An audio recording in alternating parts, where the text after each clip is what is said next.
Deus nos abençoe. Deus sustente a sua casa, supra as suas necessidades e derrame bênçãos incontáveis sobre a sua vida. Nós estamos, mês de maio, nós estamos dando nesse mês uma ênfase à família e falando de uma família real, que é a nossa família. É algo muito da nossa realidade, do nosso dia a dia. É a sua família, é a minha família, com todas as virtudes e todos os defeitos que nós possuímos. E hoje, o Dia das Mães, eu quero falar de uma mulher. Mas eu queria, antes de entrar e começar a falar sobre essa mulher, eu vou falar sobre o amor e limites. Eu queria pensar a respeito de tudo que a gente tem vivido, principalmente nesses últimos dias. Essa semana foi uma semana sangrenta. Foi uma semana difícil de lidar com tudo o que está acontecendo. Seja lá em Santa Catarina, com tudo que aconteceu lá. Quem não sabe pode pesquisar aí na internet, vai ver o que aconteceu lá. O que aconteceu no Rio de Janeiro, lá no Jacarezinho. Eu não vou entrar aqui no mérito de nada, mas eu estou falando de sangue derramado. De sangue derramado. De uma forma absurda, as coisas acontecem. Parece que, e o que me assusta diante de tudo isso, é que parece que a barbárie, a violência, ela está se normalizando no nosso meio. Num quadro que a gente está vivendo hoje, de mais de 400 mil mortes, apenas, e eu vou dizer apenas entre aspas aqui, apenas pelo vírus do Covid, sem contar as outras, mas 400 mil mortes nesse prazo aí de 1 ano e pouco. A sensação que eu tenho, e aquilo que eu observo, e muitas vezes eu me pego agindo dessa forma, é perceber que parece que o amor, ele saiu de cena e deu lugar a outros sentimentos. Isso muitas vezes me inquieta, machuca, dói, ao perceber que nós, enquanto sociedade, nós estamos percebendo que parece que o amor é um detalhe na nossa história. No contexto que nós estamos vivendo, e dentro da nossa realidade, e aí cabe a nós, como igreja, essa comunidade de fé, esse povo que se reúne. E aí, quando eu falo desse povo que se reúne, não estou falando do povo que se reúne aqui na Fronteiras, não, mas a igreja, a comunidade de fé, gritar diante de tudo que a gente está vivendo, não gritar por fulano, por ciclano, não gritar por A, B, C ou D, não é nada disso. Quando eu estou falando de gritar, não é ir para as ruas e gritar a favor ou contra quem quer que seja. Quando eu falo da nossa realidade como igreja, é ser uma voz profética, uma voz de esperança no meio de uma sociedade que parece que tirou o amor de cena. Parece que amor ficou jogado em segundo plano e nós queremos resolver as coisas do nosso jeito. E nós precisamos gritar que há esperança, que há um amor a ser vivido. Nós precisamos gritar, sim, como igreja, que nós nos importamos. E parece que nós estamos vivendo um tempo em que as pedras estão clamando no lugar da igreja. E isso me assusta. Nós estamos, como eu falei, refletindo sobre família. Família real. E como família estamos sendo desafiados a viver essa realidade que está aí, diante de nós, diante dos nossos olhos. Não de forma egoísta, muito menos de forma a espalhar ódio. Não, não é esse o sentimento que deve estar no nosso coração. Nós somos chamados a viver o amor. E o amor na sua plenitude, na sua mais profunda compreensão do que significa isso. Diante de tanta barbárie, diante de tanta violência, diante de tanto sangue derramado, diante de tantas perdas, diante de tantas insensibilidades, nós como igreja precisamos gritar: meu povo, há esperança, meu povo, há um amor que está brotando dentro dos nossos corações, que arde dentro de nós, e que quer fazer diferença nesse contexto, nesse momento da sociedade. Hoje, como eu falei, nós temos celebrado o Dia das Mães, e essas mães, quase sempre, a gente observa que algumas exceções, elas são identificadas com um amor sem limite, que amam de maneira intensa, que amam apesar de. O filho pode, numa linguagem bem popular, né, que a gente costuma dizer, prestar para nada, mas para a mãe, aquele é o seu filho, e ela o ama. Então, é esse sentimento de mãe que a gente precisa alimentar dentro de nossas igrejas, dentro da nossa sociedade, dentro das nossas famílias, para que a gente possa viver de maneira diferente. E aí, quando eu estava pensando sobre o que eu ia falar hoje à noite, eu comecei a pesquisar a Bíblia e ler a palavra de Deus e tentando buscar ali algo que inspirasse para eu falar nessa noite. E fui desafiado a ler e refletir sobre o amor e os limites. Para isso eu queria destacar uma mulher que tinha um profundo desejo de ser mãe. E essa história bíblica, ela nos oferece algumas lições. E essas lições que eu quero compartilhar com vocês e falar sobre esse amor e limites.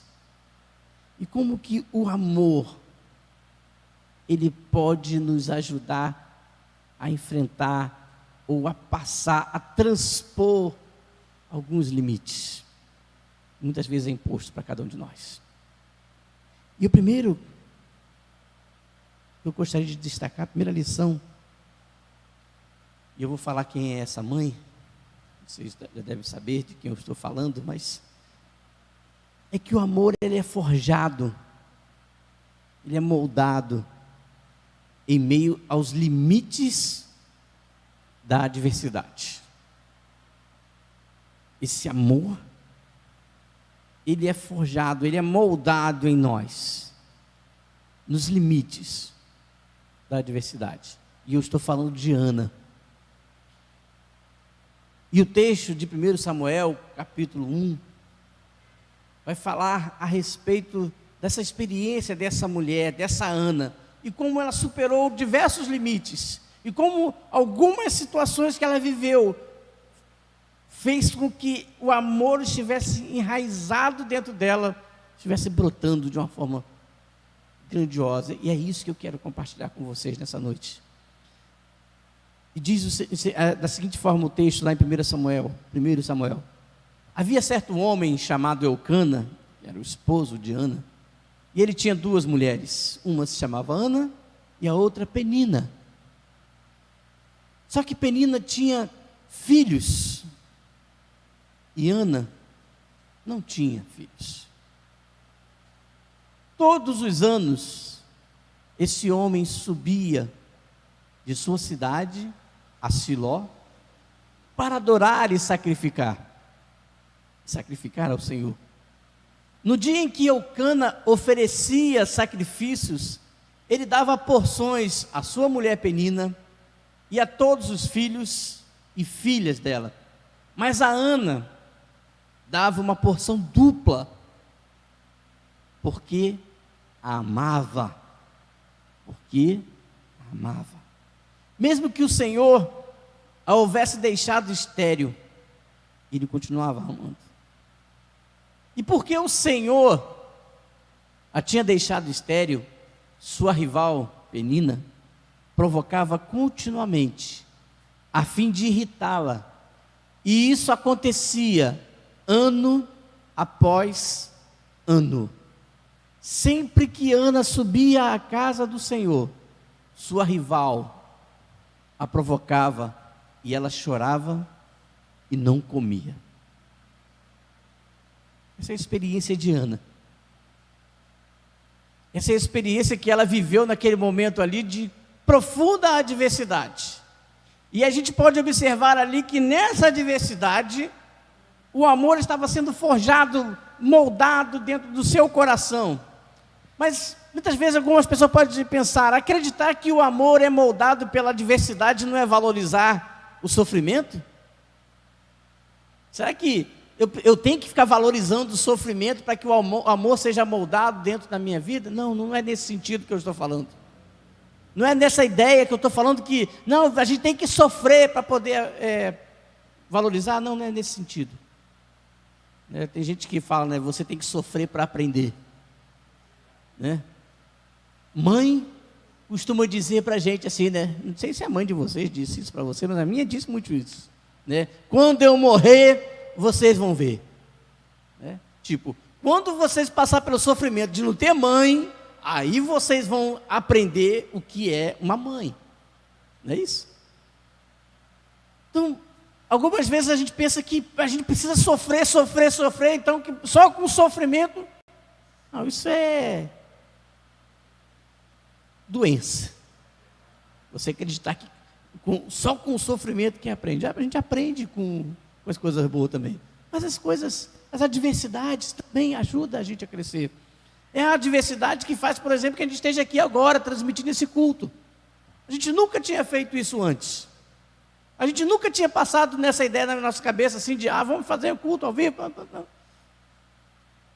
Mas aí veio a adversidade. E por amor, a gente começou a fazer essa transmissão. E a gente está aprendendo ainda com esse negócio aqui. Mas é uma experiência que foi forjada na adversidade. Mas a ideia que eu quero compartilhar a respeito do sofrimento é que ele ajuda a formar uma carcaça. É que aquilo que traz a compreensão de que a gente pode resistir um pouco mais, mesmo em situações adversas. É aquela situação que a gente vive e porque a gente já viveu, a gente fala assim, não, dá para aguentar um pouquinho mais. Dá para andar mais um pouquinho, porque eu sei até onde vai, eu sei até onde machuca, e eu posso caminhar um pouquinho mais. É deixar o couro grosso, né, como algumas pessoas costumam dizer. Mesmo quando a situação ao nosso redor ela é fria, mesmo quando as pessoas são insensíveis ao sofrimento do outro, mesmo quando até mesmo as pessoas são doentes na relação um com o outro, e essa doença afeta e provoca mais adversidade ainda, o amor, ele é moldado em nós. E isso nos estimula a viver este amor de maneira prática. Não é porque o outro é frio que nós também temos que ser frio. Não é porque o outro é ignorante que nós precisamos ser ignorantes. Não é porque o outro é insensível que a gente precisa ser insensível. Não, não é por nada disso, não é por causa do outro que eu tenho que ser de alguma outra forma. Não, eu preciso amar e deixar que o amor ele esteja moldando a minha vida para que eu possa superar todas as adversidades. A gente não pode nunca confundir, meus irmãos, com ser rude, com ser insensível. Às vezes a gente vê algumas pessoas falando, manifestando as suas opiniões, e alguém fala assim, para tentar minimizar as suas opiniões, diz, não, porque é rude, porque ele é a si mesmo. Cuidado, porque existe uma diferença muito grande em ser rude e ser insensível. É muito diferente. Eu convivi com um homem que ele era muito rude, mas era uma pessoa extremamente sensível ao outro. Esse alguém era meu pai. Meu pai era um homem do campo. Meu pai era um homem que era parte de 14 irmãos. Então ele cresceu num ambiente bem rude mesmo. E eu convivi muito com o meu pai e vi isso muito forte na vida dele. Mas a única coisa que eu nunca vi no meu pai, ele ser insensível à dor dos outros. Ele era profundamente sensível à dor dos outros. Então não me venham dizer que fulano falou isso porque ele é rude, porque ele é grosso. Não, é insensível. Não se importa com a dor do outro. Não sabe o que é amar de verdade.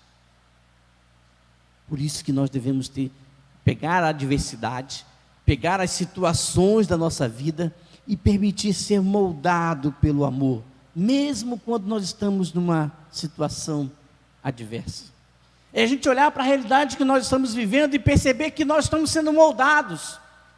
E eu peço a Deus, é a minha oração, e lá no início a gente comentava, quando começou essa pandemia, a gente dizia assim, não, nós vamos estar numa sociedade melhor quando sair dessa. Eu, sinceramente, tenho as minhas dúvidas, mas eu tenho pedido muito a oração a Deus, a minha oração a Deus, pedindo, Senhor, faça um mover no meio do seu povo.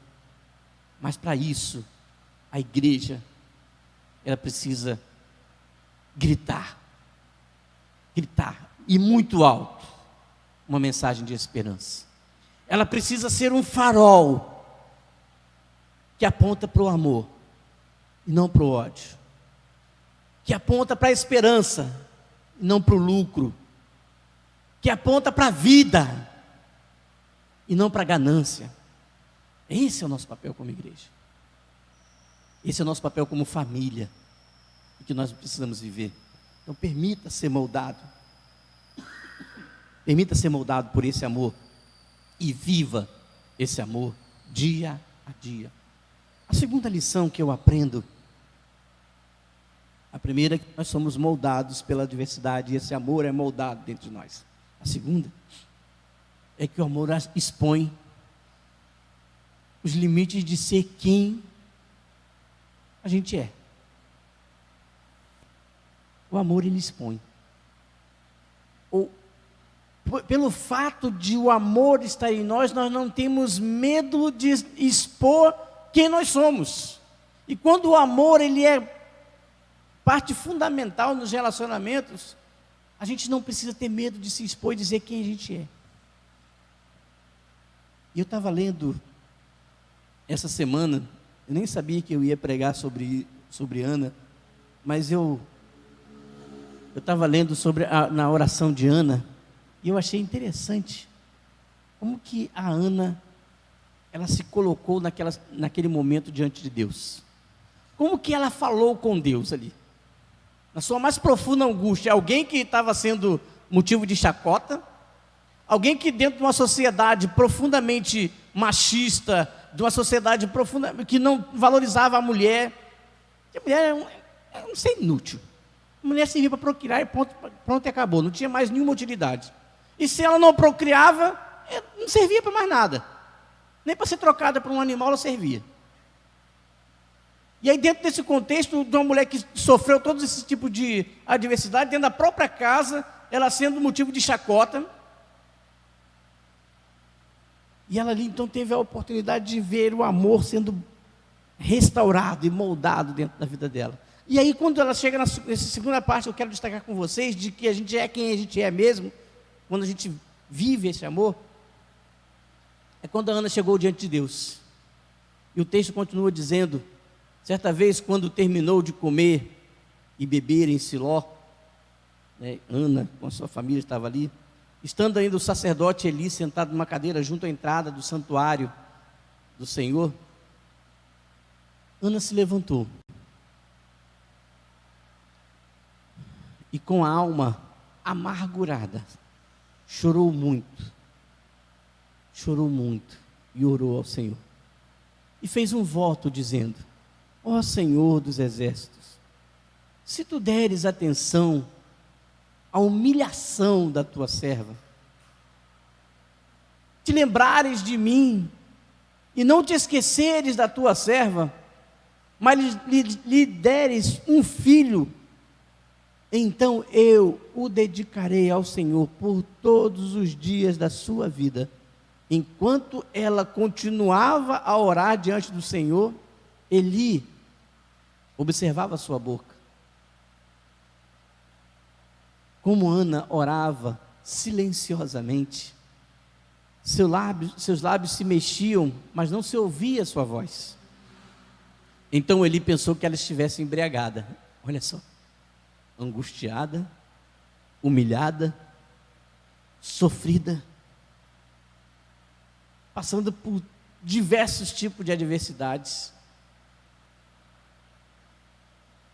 Ela vai se colocar diante do Senhor e ela começa a falar com Deus. Eu imagino como que Ana estava expressando naquele momento. Com certeza a oração da Ana não estava sendo alguma coisa assim, tipo, fechou o olho e falou serenamente com Deus. Não acredito.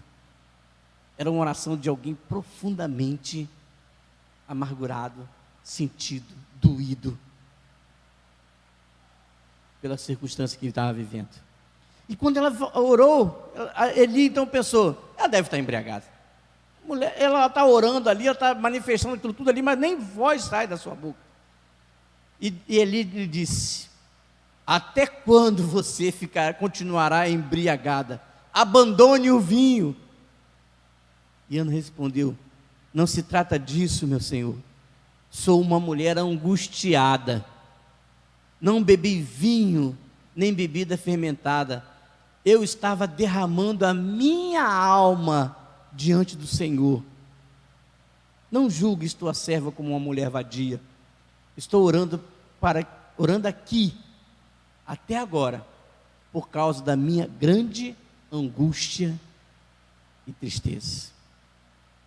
Dá para perceber como que a Ana chegou diante de Deus?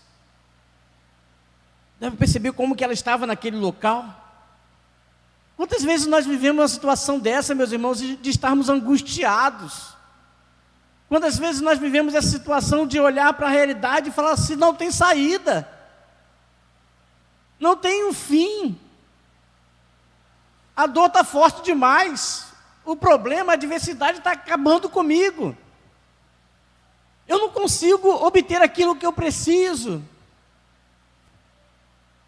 De onde vem o socorro? Não vejo. Olho, como o salmista diz, né? Elevo os meus olhos para o monte, e de onde me virá o socorro? Era essa angústia que Ana estava vivendo naquele momento. De onde vem meu socorro? Expor a fragilidade é uma obra de amor. Eu só consigo expor a minha fragilidade em um ambiente onde acredito que eu não serei julgado e excluído. Só assim é que eu terei liberdade para expor a minha fragilidade, a minha angústia, a minha dor. Certa vez eu estava conversando com uma pessoa,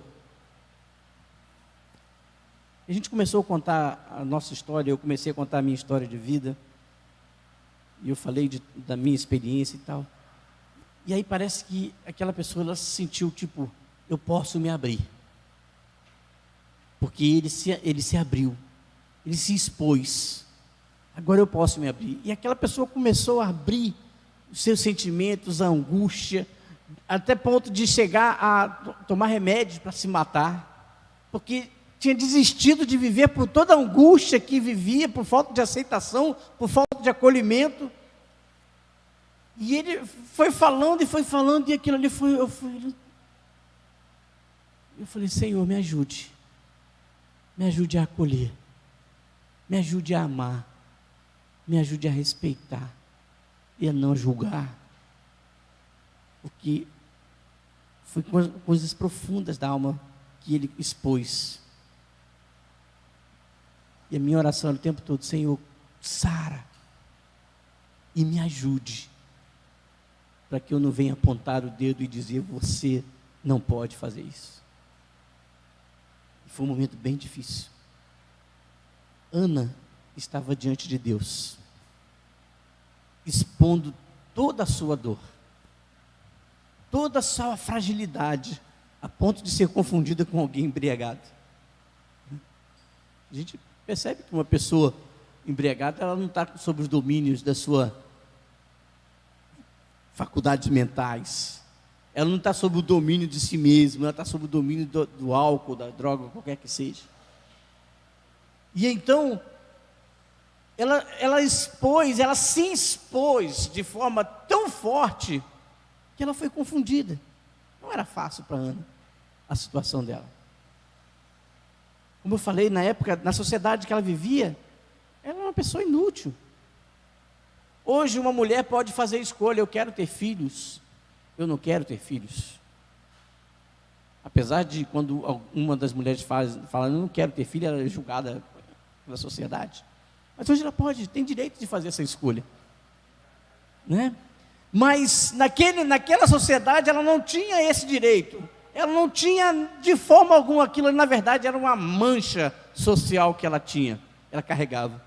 Quantas marcas, quantas manchas sociais eu tenho e que tem afetado a minha vida? Como tratá-las? Primeira coisa, não tenha medo de expor para Deus, a sua dor. Não tenha medo de expor para Deus a sua angústia. Não tenha medo de se expor, se abrir para Deus e dizer, estou angustiado, está doendo, está machucando, está ferindo, está me acabando por dentro. Não tenha medo de se expor para Deus.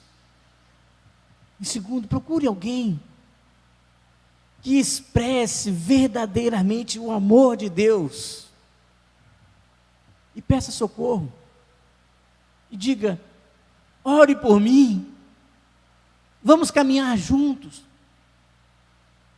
Procure alguém assim. Terceiro, se for preciso, procure até mesmo uma ajuda profissional e peça ajuda, seja qual for a sua dor, qual tipo de profissional que pode te ajudar na sua dor, mas vá ao encontro de restaurar, de permitir que você seja tratado. Se exponha para Deus, caminhe com alguém, busque soluções, procure pessoas com as quais você tem a oportunidade de se abrir e orar e caminhar junto, mas não permita que a sua angústia fique presa dentro de você, te matando por dentro. O amor, ele tem o papel de curar a nossa dor. Nós vivemos em uma sociedade doente, essa é a realidade de muitas famílias. E aí eu falo para a minha igreja aqui, a nossa igreja, ela precisa ser uma comunidade, um espaço, onde as pessoas são tratadas, restauradas, amadas, valorizadas, cuidadas, em todos os aspectos, em todas as suas angústias. Esse é o nosso papel como igreja. Nós não podemos abrir mão disso. Agora eu não vou falar para as outras, porque esse é o papel da igreja do Senhor Jesus Cristo. Mas agora falando aqui para a igreja Fronteiras, a nossa igreja, eu quero falar para vocês que nós temos esse papel de cuidar das vidas.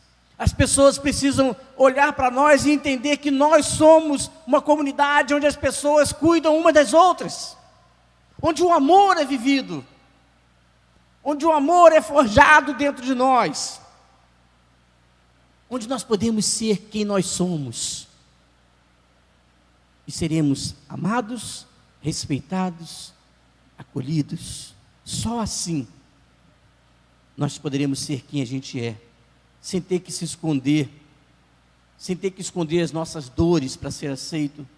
Só assim as pessoas serão acolhidas, valorizadas, amadas, respeitadas, para viver a restauração a partir do amor. Até onde vai o seu limite de amar? Até onde vai o meu limite de amar?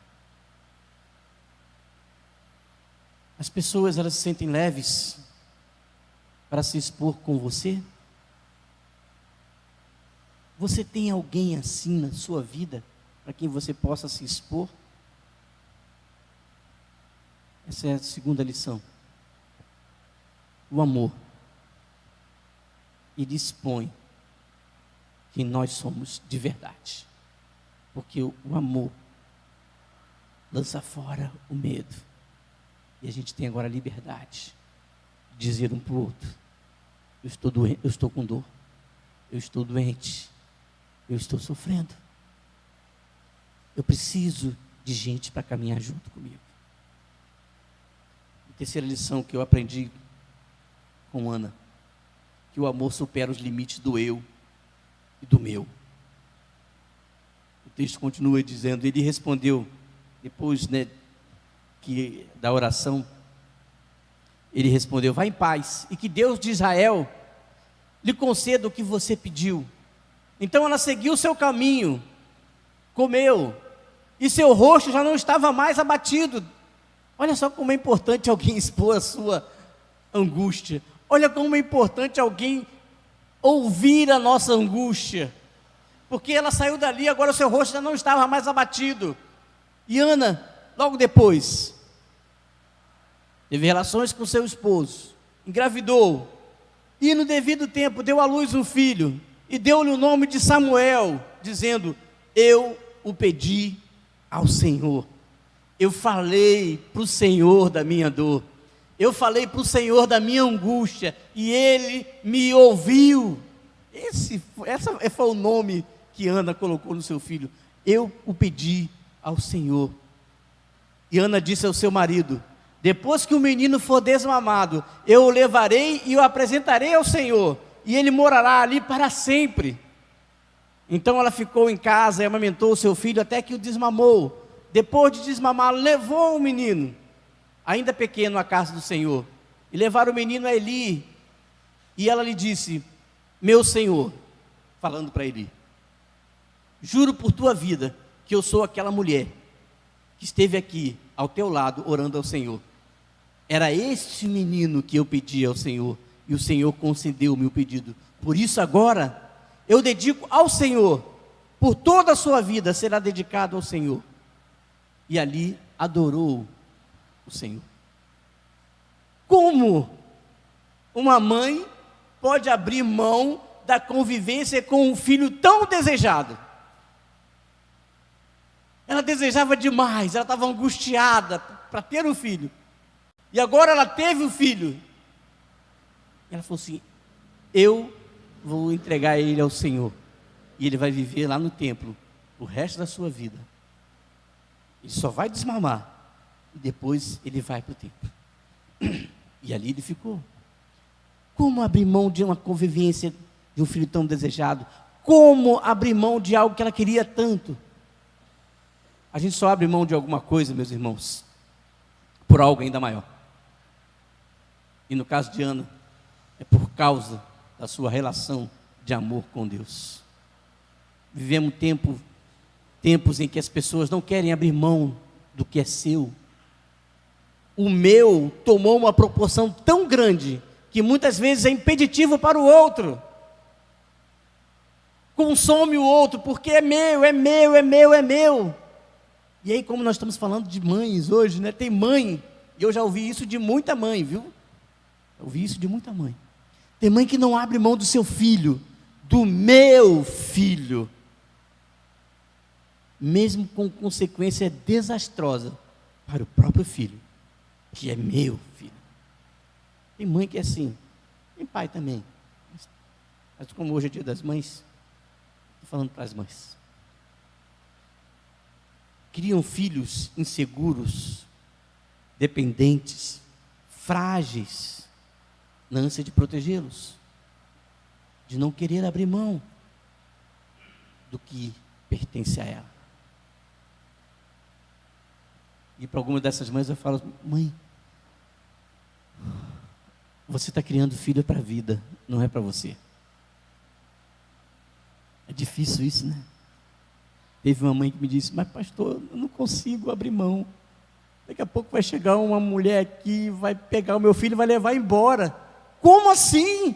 Foi eu que carreguei na minha barriga, foi eu que amamentei, foi eu que troquei as fraldas, foi eu que dei comida, foi eu que ensinei tudo. E aí de repente chega uma outra pessoa que leva meu filho. Não, não pode. É meu. Eu falei: não é.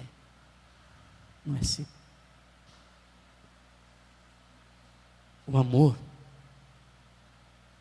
ele explode esse sentimento de que é meu, de posse, de dono. O amor supera os limites do egoísmo e nos torna mais altruístas.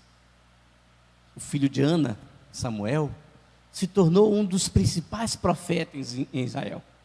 Foi o profeta que ungiu Davi como rei. O que teria sido dele se ela não tivesse levado ele lá para o templo? Eu não sei. Seria só achismo eu achar que se ela não tivesse levado, não vou ficar com ele aqui. Eu prometi aquele negócio lá para Deus, lá foi um momento de angústia, mas Deus vai entender o meu coração de mãe. Deus sabe como eu amo meu filho, que eu não posso abrir mão do meu filho. Deixa ele aqui pertinho de mim, que eu vou cuidar direitinho, Senhor. Pode deixar, me ajuda aqui que eu vou cuidar. Não vou levar para lá, não. Eu não sei como que seria Samuel se Ana tivesse tomado ele para si mesmo e dizendo: é meu. Mas eu sei que a atitude de Ana em entregar o seu filho teve uma forte influência no que Samuel se tornou, e disso eu não tenho a menor dúvida. Meus irmãos, amor e limites. Até onde nós estamos dispostos a abrir mão do controle para permitir que o amor, esse amor que vem de Deus, extrapole todos os limites. O amor de Deus, não o meu desejo, não a minha vontade, mas o amor de Deus extrapole todos os limites. Em um tempo que parece tão difícil amar, e que amar muitas vezes está associado a ser fraco. É impressionante como a gente fala assim: não, mas a gente tem que amar as pessoas. Parece que a gente está falando, que amar?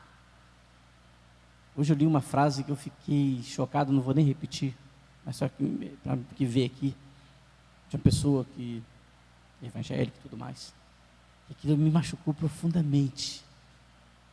Eu falei: como assim isso sai da boca de alguém que diz que tem o Senhor Jesus na sua vida? Como assim? Amar, meus irmãos, não é ser fraco. Muito pelo contrário. É ser muito forte. E eu estou convidando você a observar os limites do amor. O amor é forjado em meio aos limites da adversidade. Aproveite esse tempo para deixar o amor moldar a sua vida. O amor expõe os limites de quem eu sou. Seja cada dia mais você mesmo e permita ser tratado pelo amor. O amor supera os limites do egoísmo. Deixe o amor trabalhar em sua vida e que você tenha um coração aberto para amar de todo o coração. Assim como Ana, em amor, entregou seu filho e disse: é do Senhor. Porque lá na adversidade, o Senhor estava moldando o meu coração para amar. Eu pude me expor para o Senhor e dizer quem eu era, o que eu estava passando. Eu abri a minha vida para expor ao Senhor. E Ele curou a minha dor, a minha angústia. E agora eu tenho total liberdade para amar, para viver esse amor, a ponto de entregar a vida do meu filho, para ser cuidado por outro.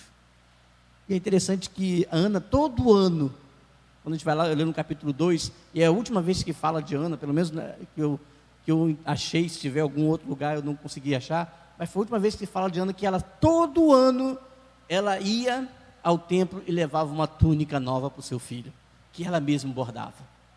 Ela continuou cuidando, ela continuou amando, continuou sendo o filho, mas agora de uma outra forma, não o meu, mas aquilo que eu pedi ao Senhor e Ele me concedeu, e hoje eu posso repartir. Amor, o amor e limites, que a gente não tenha limites para amar, a gente ame, quanto puder amar, ame mais. Mas pastor, não dá para amar assim tão fácil. Peça a Deus. Tem algumas pessoas que é difícil de amar mesmo. Peça a Deus. Ame, ame e ame. Uma vez alguém conversando com a gente lá na Candeias, um dia falou para o Debrando, ele estava assim na conversa, e falou, não, mas vocês só falam de amor. E o Debrando falou assim, eu não sei falar de outra coisa. Eu só sei falar de amor. Que a gente só saiba falar de amor. Porque o amor transforma. Porque o poder do amor faz toda a diferença na vida da gente. A gente vai cantar agora isso. O poder do amor de Deus. Que a gente possa orar ao Senhor Deus, como a gente vai cantar agora. Dizendo para Deus que o poder desse amor de Deus, ele ultrapasse todos os limites e transforme e mude realidades que a gente acha que não pode.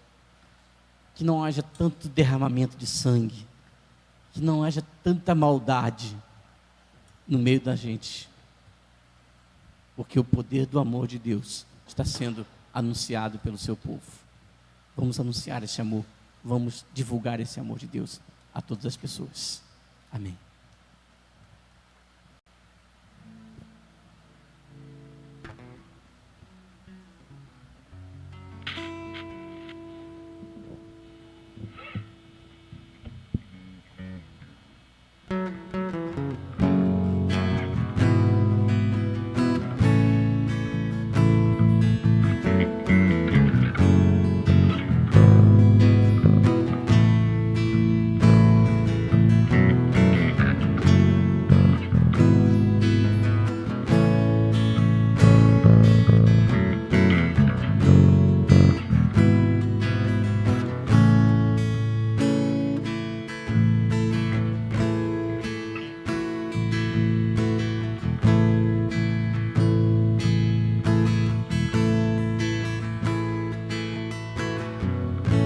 Senhor, eis-me aqui, vem transformar meu ser no poder da graça que encontrei em ti.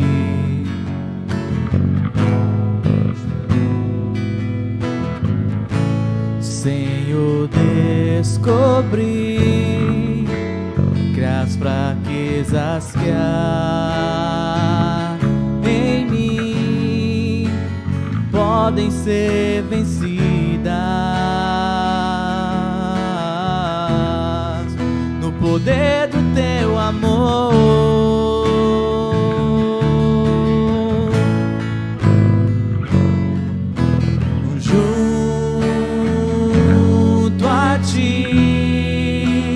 Teu amor me envolve,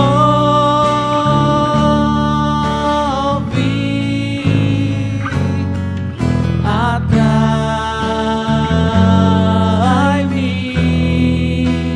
pra teu lado estar.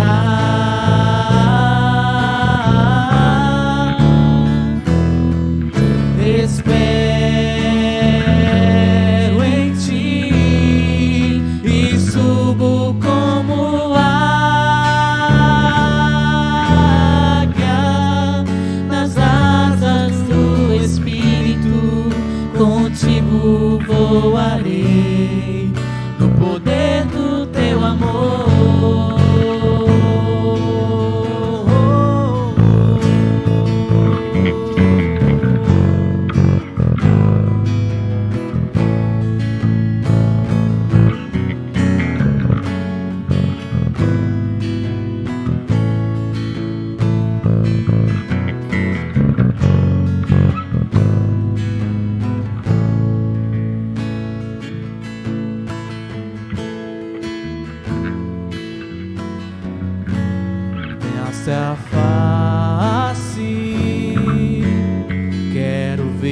de meu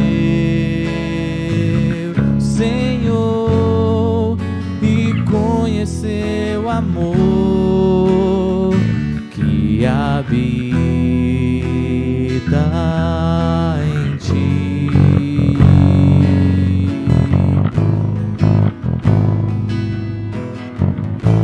Vem renovar minha mente em teu querer, meus dias viverei no poder do teu amor, junto a ti, junto a ti, o teu amor me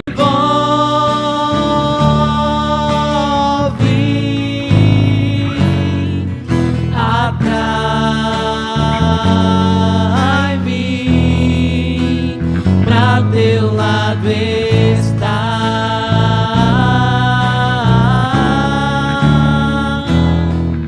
Espero em ti e subo como águia nas asas do Espírito, contigo voarei no poder do teu amor.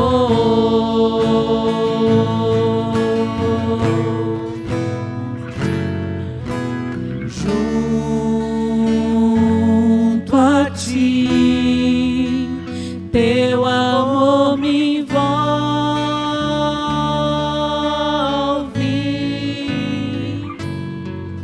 atrai-me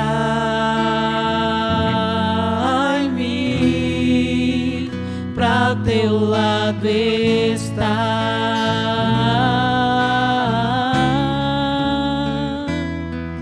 Espero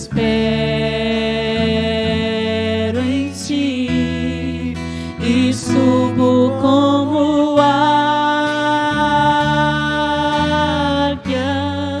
nas asas do Espírito, contigo voarei no poder do teu amor. Nas asas do Espírito, contigo voarei no poder do teu amor.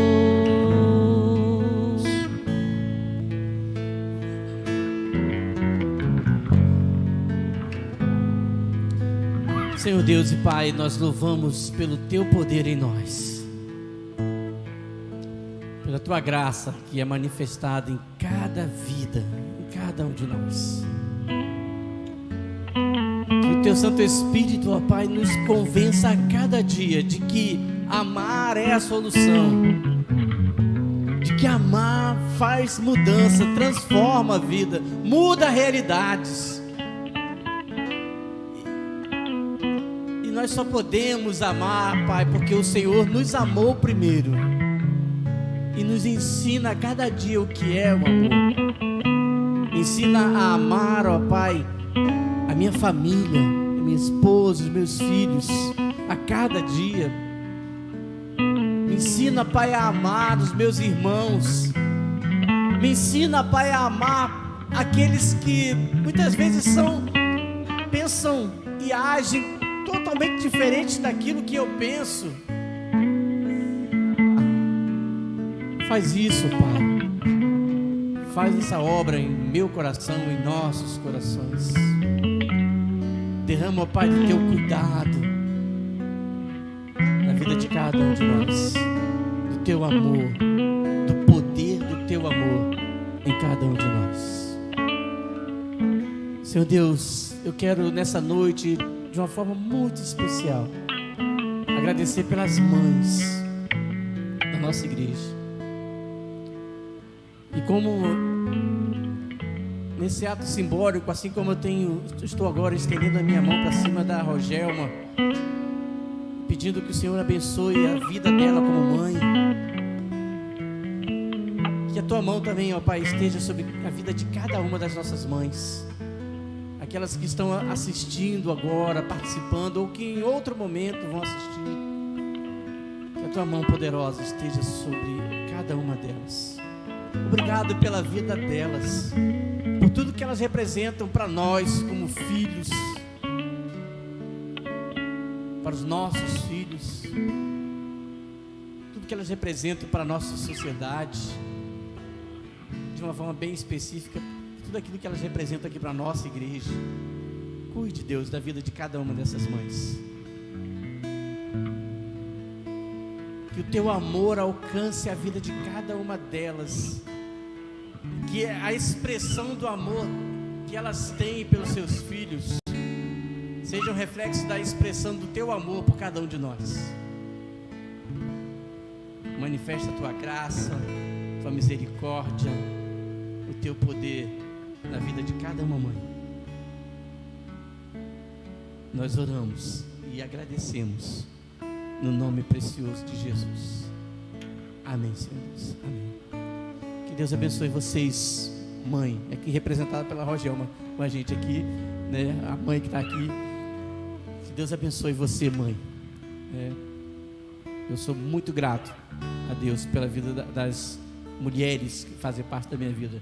Minha mãe, a mãe dos meus filhos, outras mães, né? Outras irmãs que me tratam, né, como um filho, cuidado, carinho, preocupação. Eu louvo a Deus pela vida de vocês. Que Deus esteja abençoando muito, muito, muito a vida de cada um, tá? Cada dia. Mais uma semana, mais lutas, mais adversidades, mais oportunidades de vivenciar, de anunciar, de compartilhar o amor de Deus. Que essa seja a semana nossa, uma semana de amor. Que a gente não tenha pena de amar, não tenha medo de amar, em cada situação, em cada momento. Que Deus nos abençoe muito. Quarta-feira estaremos juntos, lá no nosso momento de oração. Quarta-feira não deu, eu estava extremamente cansado, extenuado. Nós chegamos em casa tarde, eu e Márcia, e não tinha como, seria só para dizer que estava fazendo uma programação. Depois eu até recebi um recadinho da Patrícia. Muito obrigado, viu, Patrícia, você que está aí também, por aquela sua mensagem que você mandou para mim. Tocou profundamente ao meu coração naquele momento. Então é esse cuidado de Deus, né? É para isso que nós estamos juntos. É um momento que a gente está separando na quarta-feira ali às 8 horas para a gente sentar à frente do computador, do celular, a gente conversar. Ontem tivemos um momento muito especial aqui, né, com a liderança da nossa igreja, e peço que vocês estejam orando pela nossa igreja, pelo nosso futuro. No próximo domingo nós vamos retomar de forma ainda bem cuidadosa o nosso culto presencial. A gente tem um horário, só pode ser até 5 horas da tarde, culto público, né, aberto. A gente está aqui, mas a porta está quase fechada ali, né, não é público, não é aberto. Então no próximo domingo a gente vai fazer, a gente ia começar hoje, mas como era Dia das Mães e tal, a gente achou melhor não. Domingo que vem a gente vai fazer com restrição de número de pessoas, né? Então presencial e online.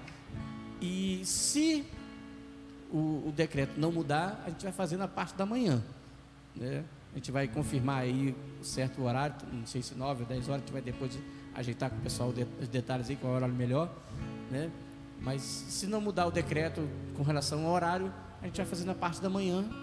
Se mudar, a gente faz às 18h30 mesmo. Então vai acompanhando aí pelas nossas redes sociais, pelo nosso grupo lá no WhatsApp, e nós vamos dar a informação de como vai ser domingo que vem, tá? Que Deus abençoe a sua vida, Deus abençoe as nossas vidas, viu, meus irmãos? Muito obrigado, porque vocês estão sendo bênção de Deus, para que essa palavra possa chegar ao coração de cada pessoa que está aí na sua casa, tá bom? Uma boa semana, que Deus nos abençoe, e na paz.